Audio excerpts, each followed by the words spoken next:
buka Alkitab kita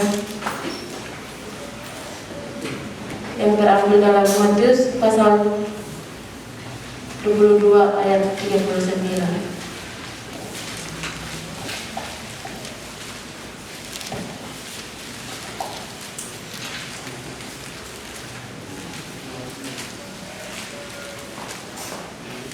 Matius pasal 22 ayat 39. Kita akan baca secara bersama-sama. 1, 2, 3. Dan hukum yang kedua itu sama dengan itu ialah kasihilah sesama manusia seperti dirimu sendiri. Amin.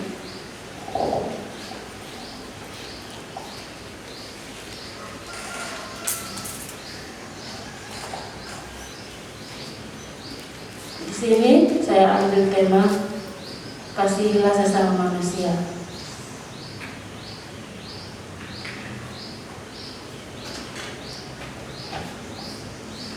Saling mengasihi sesama manusia merupakan salah satu dari hukum yang terutama diajarkan Yesus. Jika kita bicara tentang mengasihi sesama, tentu saja mudah bilang kita mengasihi orang yang baik terhadap kita, orang yang sayang kepada kita dan banyak bantuan kepada kita. Namun bagaimana dengan orang yang jahat terhadap kita? Pada ayat di atas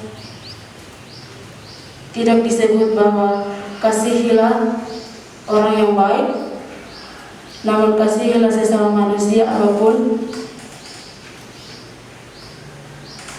agamanya, apapun sukunya, budayanya, baik ataupun tidak kelakuannya. Ada 3 poin yang disebutkan. Yang pertama, Allah adalah kasih.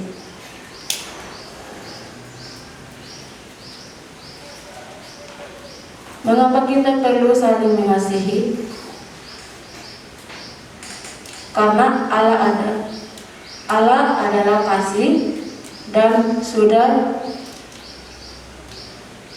sepantasnya kita sebagai anak Tuhan pun memiliki kasih terhadap sesama.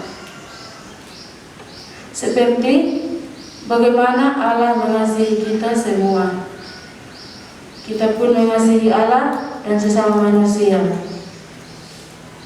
Yang kedua,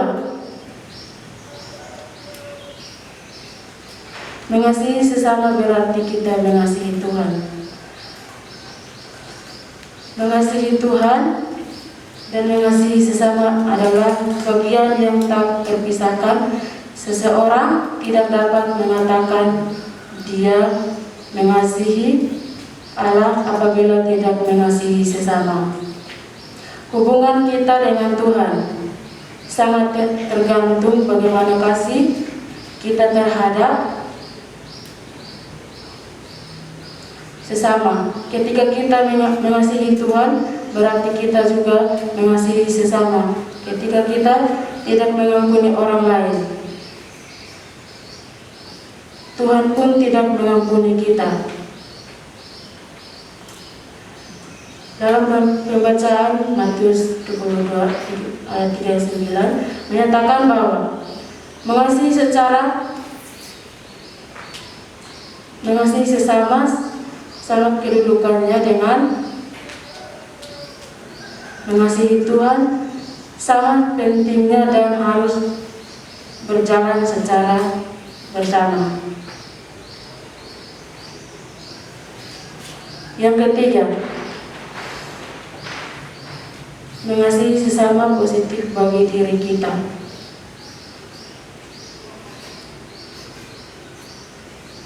Hidup saling mengasihi adalah baik adanya. Bayangkan ketika kita kehidupan semua orang yang saling mengasihi, tentunya adalah tantangan kehidupan yang kehendaki sama orang. orang, namun kenyataannya seringkali tidak demikian. Walaupun kita mengasihi sesama, terkadang tetap ada orang yang sikapnya jahat. Apa yang kita lakukan? Alkitab berkata, kasihilah musuhmu, doakanlah mereka, kasihi mereka. Kita bisa lihat di Matius 5 ayat 44. Tetapi aku berkata kepadamu, kasihilah musuhmu dan berdoalah mereka yang menganiaya kamu.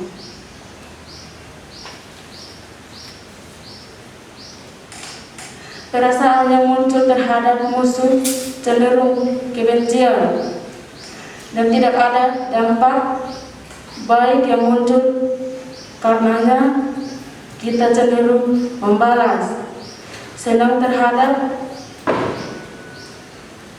penderitaan orang dan hati kita timbul kepahitan. Hal-hal tersebut bukannya membangun, namun merusak hidup kita, bahkan orang lain.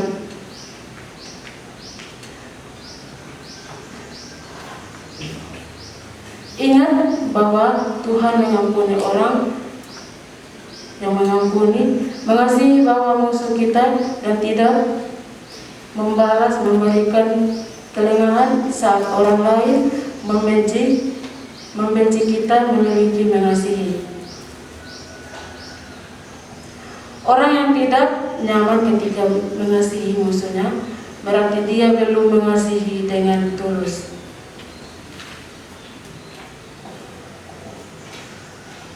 Mungkin sebagian kita merasa berat melalui proses ini ketika kita merasa begitu tersakiti.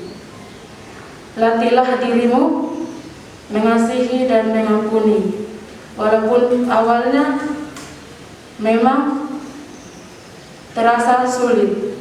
Setelah proses itu terlewat, tiada lagi yang membebani hidup kita.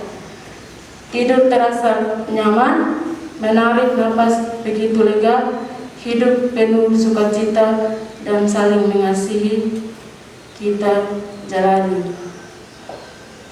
Kesimpulan untuk kita semua, sesama manusia adalah semua orang dari suku, budaya, agama, dan bangsa, bahkan musuh atau yang memusuhi. Karena itu setiap orang percaya memiliki tanggung jawab untuk mengasihi sesama manusia, melainkan tindakan pada setiap tempat pada waktunya.